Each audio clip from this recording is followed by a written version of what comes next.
आप सभी का स्वागत है एक और खूबसूरत सफ़र में शामिल होने के लिए। मेरा नाम अनमोल और आज मैं आपको लेकर चलता हूँ एक खूबसूरत सफ़र में। आज हम बात करने वाले हैं चीन की महान दीवार के बारे में। कैसे महान बनी ये दीवार, इसका नाम क्यों चीन की महान दीवार के रूप में जाना गया, विश्व में अपनी किस तरह से इसने पहचान बनाई, आखिर इतना विशाल स्ट्रक्चर कैसे खड़ा किया गया और क्यों खड़ा किया गया, इसके बनाने के पीछे क्या कारण रहा है, इन सभी बातों को आज हम इस वीडियो में जानेंगे। किसी इमारत या किसी स्ट्रक्चर को देखने के नज़रिए ही आदमी को खास बनाते हैं, उसकी सोच को खास बनाते हैं। और आज हम उस चीन की दीवार के बारे में ही थोड़ी चर्चा करेंगे, थोड़ा जानेंगे, थोड़ा समझेंगे।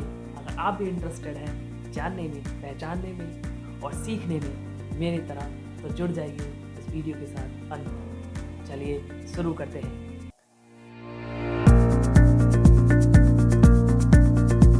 चीन की विशाल दीवार मिट्टी और पत्थर से बनी एक किलेनुमा दीवार है, जिसे चीन के विभिन्न शासकों द्वारा उत्तरी हमलावरों से रक्षा के लिए 5वीं शताब्दी ईसा पूर्व से लेकर 16वीं शताब्दी तक बनाया गया था।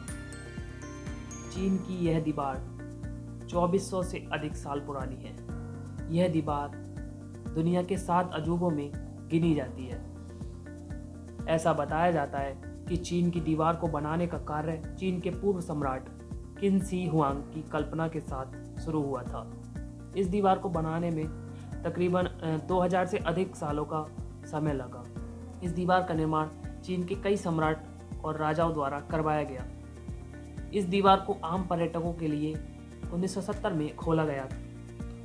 इस दीवार की लंबाई की अगर हम बात करें तो ये तकरीबन 6400 किलोमीटर है और ये दुनिया में इंसानों द्वारा बनाया गया सबसे बड़ा स्ट्रक्चर बताया जाता है। सबसे बड़ी संरचना यहाँ इसको बताया जाता है। इस दीवार को बनाने में ईंट पत्थर, मिट्टी के साथ साथ पत्थरों को जोड़ने के लिए कहीं कहीं पर चावल के आटे का प्रयोग भी किया गया है।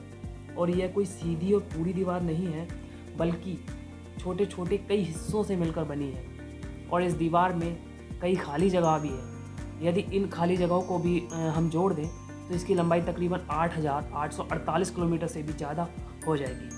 इस दीवार की चौड़ाई इतनी है कि इस दीवार से 5 घुड़सवार या हम कह सकते हैं लगभग 10 सैनिक एक साथ चल सकते हैं। बात करें अगर इसकी ऊंचाई की तो वो एक समान नहीं रही है। ये कहीं पर 9 फीट ऊंची है तो कहीं पर 35 फीट ऊंची है। इस दीवार पर कई जगह ऊंची ऊंची मीनारों का निर्माण भी किया गया है ताकि दूर से आते हुए दुश्मनों पर नज़र रखी जा सके। चीन की दीवार बनाने का मुख्य कारण यही था कि इससे देश की रक्षा की जा सके, लेकिन बाद में इसका इस्तेमाल परिवहन और सामान को एक जगह से दूसरी जगह पर पहुंचाने के लिए भी किया जाने लगा। जैसा कि इस दीवार को रक्षा के लिए बनाया गया था, लेकिन यह दीवार पूर्ण तरह से आक्रमण नहीं रोक पाई थी, क्योंकि चंगेज खां जैसे आक्रमणकारियों ने इस दीवार को तोड़ दिया और चीन में हमला कर दिया था। चीन की दीवार 7 अजूबों के साथ ही यूनेस्को की विश्व धरोहर में भी शामिल है। इसे सन 1987 में यूनेस्को में शामिल किया गया। ऐसा बताया जाता है कि इस दीवार का 1/3 हिस्सा गायब हो चुका है। इसका कारण यह है कि दीवार का सही रखरखाव नहीं किया गया और मौसम की खराबी भी इसका एक महत्वपूर्ण कारण बताया जाता है।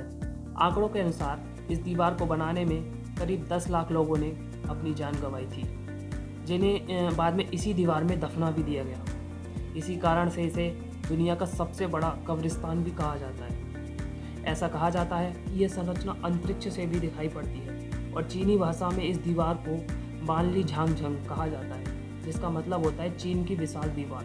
लगभग 1 करोड़ पर्यटक हर साल इस दीवार को देखने के लिए चीन का रुख करते हैं। इस दीवार को देखने के लिए बराक ओबामा, रिचर्ड निकन्स, रानी एलिजाबेथ II और जापान के सम्राट अकिहितो सहित दुनिया भर के करीब 400 नेता इस दीवार को देख चुके हैं। तो ये थी चीन के दीवार के बारे में कुछ बातें। उम्मीद है कि चीन की सरकार इस विश्व विरासत स्थल की सुरक्षा के लिए पुख्ता कदम उठाएगी, ताकि इसे आने वाली पीढ़ियों के लिए भी संभाल कर रखा जा सके। वीडियो पूरा देखने के लिए धन्यवाद और ऐसी ही दिलचस्प और मज़ेदार वीडियो से जुड़े रहने के लिए और लगातार सीखते रहने के लिए चैनल को सब्सक्राइब करें और जुड़ जाएं वॉक विद AR के साथ। तब तक के लिए धन्यवाद।